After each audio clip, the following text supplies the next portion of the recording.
Respective charge को quantity के according major कर सकते हो कि कितने चार्ज है, 1 है, 2 है, 3 है, तो इसके लिए फॉर्मूला दिया गया है Q which is equal to NE। और इसके बाद जो अगली प्रॉपर्टी निकल के आती है उसे कहते हैं एडिक्टिविटी की प्रॉपर्टी, जिसमें कि अगर आप लोग को कहा जाए कि यार कितने चार्जेस है तो आप लोग क्या करोगे, उन सब का एल्जेब्रिक सम कर दोगे, आप लोग के पास नेट चार्ज की वैल्यू निकल जाएगी। तो अगला टॉपिक है आप लोग का इंडक्शन ऑफ चार्जेस। इसमें अगर आप लोग अनचार्ज मेटेलिक ऑब्जेक्ट को एक चार्ज ऑब्जेक्ट के साथ रखोगे तो वो भी चार्ज हो जाएगी। समझ में आया? ये विद कांटेक्ट हो सकता है, विदाउट कांटेक्ट भी हो सकता है, और लास्ट में एक और प्रॉपर्टी रहती है विद फ्रिक्शन के साथ भी आप लोग यार इंडक्शन की प्रॉपर्टी को देख सकते हो। इसके बाद निकल के आता है इंपॉर्टेंट लॉ जिसका नाम है कूलॉम्स लॉ। तो कूलॉम्स लॉ दो चार्जेस के बीच के फोर्स ऑफ इंटरेक्शन के बारे में बताता है, और कूलॉम्स लॉ होता है k q1 q2 upon r का स्क्वायर। यहां पे k की वैल्यू होती है 1/4 पाई एप्सिलॉन नॉट। इसकी वैल्यू क्या होती है मुझे कमेंट बॉक्स में बताएं। कूलॉम्स लॉ ये कहता है कि अगर बड़े बड़े चार्जेस तो बड़ा बड़ा फोर्स, अगर चार्जेस के बीच की डिस्टेंस दूर तो इसका मतलब कि फोर्स ऑफ इंटरेक्शन अफेक्ट हो जाएगा। तो अगर मैं बात करता हूं Coulomb's law in vector form, तो इसमें आप लोग को जो कूलॉम्स लॉ है उसके साथ आप लोग को एक यूनिट वेक्टर को ऐड ऑन कर देना रहता है, और बाकी आप लोग का एक वेक्टर फॉर्म यहां से कन्वर्ट हो जाता है। और F12 फोर्स के लिए आप लोगों को कुछ इस तरीके से फॉर्मूला दिखता है, और F21 के लिए फॉर्मूला ऐसे दिखता है। इसके बाद अगर मैं बात करता हूं सुपरपोजिशन प्रिंसिपल फोर्स के निकालने के लिए, तो याद रखना जब भी सुपरपोजिशन की बात आएगी तो आप लोग नेट समेशन कर दोगे। तो यहाँ पे जितने भी चार्जेस के ऊपर इंडिविजुअल फोर्सेस लग रहे होंगे,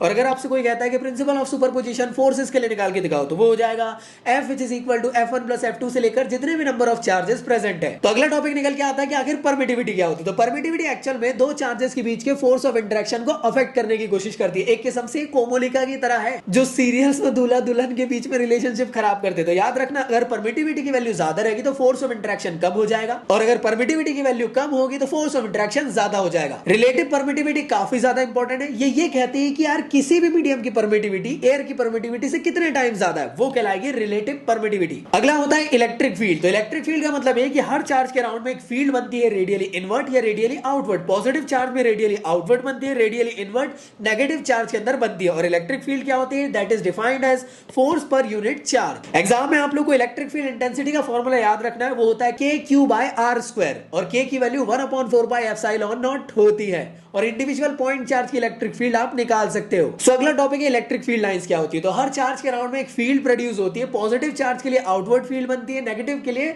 इनवर्ट फील्ड बनती है। याद रखना पॉजिटिव चार्जेस से इलेक्ट्रिक फील्ड नेगेटिव की तरफ जाती है, अगर नेगेटिव रास्ते में ना आए तो यार इनफाइनाइट तक चले जाती है। इलेक्ट्रिक फील्ड लाइंस कभी एक दूसरे को क्रॉस नहीं करती है, और इलेक्ट्रिक फील्ड लाइंस परपेंडिकुलर रहती है चार्जेस के। इसके बाद अगला टॉपिक आता है इलेक्ट्रिक डायपोल। मतलब क्या, जब दो चार्जेस को आप लोग सेपरेट कर दो L डिस्टेंस से तो एक डायपोल क्रिएट हो जाता है। आप लोग के दिमाग में आता होगा कि इलेक्ट्रिक डायपोल मोमेंट क्या है भैया। इसका मतलब ये कि जब भी आप लोग को डायपोल की स्ट्रेंथ को मेजर करना है तो आप लोग इलेक्ट्रिक डायपोल मोमेंट से पता कर सकते हो। ये होता है product of charge into length between the dipole. और इलेक्ट्रिक डायपोल मोमेंट की डायरेक्शन नेगेटिव से पॉजिटिव की तरफ होती है, और इलेक्ट्रिक फील्ड की पॉजिटिव से नेगेटिव की तरफ। इसके बाद इंपॉर्टेंट टॉपिक्स निकल के आते हैं कि अगर आप लोग को डायपोल की एक्सियल पे अगर कहे कि नेट इलेक्ट्रिक फील्ड कितनी, तो वो होती है 1/4 pi epsilon naught 2 times of p by x की पावर 3। इसके बाद अगर कोई पूछे कि यार डायपोल के इक्वेटोरियल या बाइसेक्टर पोजीशन में बताओ इलेक्ट्रिक फील्ड कितनी, तो वो होती है 1/4 pi epsilon naught p by q की पावर 3। और याद रखना e एक्सियल जो है वो 2 टाइम्स ऑफ e इक्वेटोरियल होती है। इसके बाद आप में से काफी सारे लोगों के दिमाग में आ रहा होगा कि भैया अगर मैं इलेक्ट्रिक फील्ड के अंदर किसी डायपोल को रख देता हूं तो क्या होगा। तो याद रखना है आप लोग को, जब भी अगर आप लोग इलेक्ट्रिक फील्ड के अंदर डायपोल को रख दोगे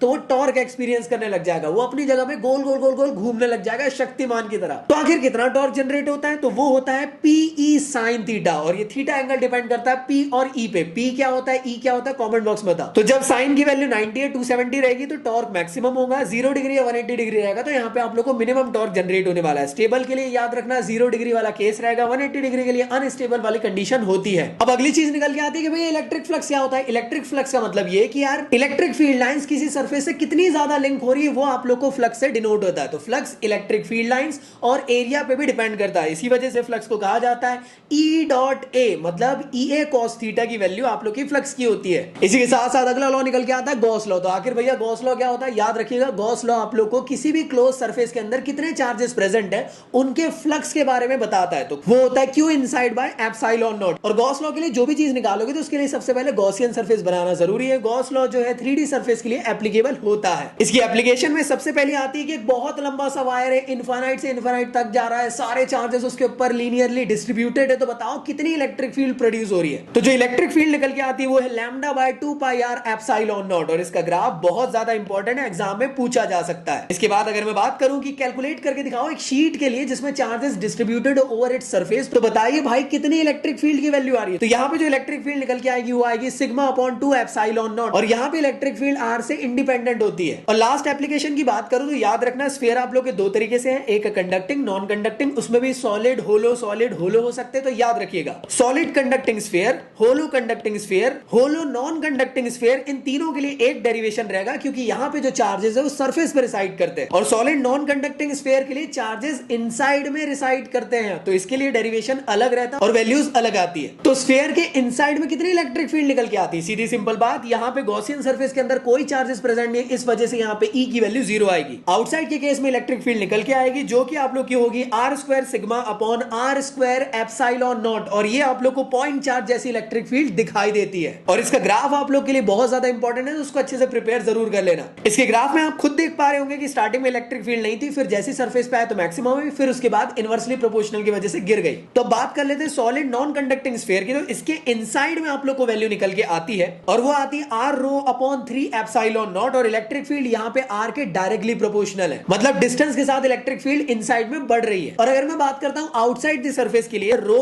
आर की power 3 upon 3 small R square epsilon naught, और ई जो है यहाँ पे इनवर्सली प्रोपोर्शनल है आर के स्क्वायर के। तो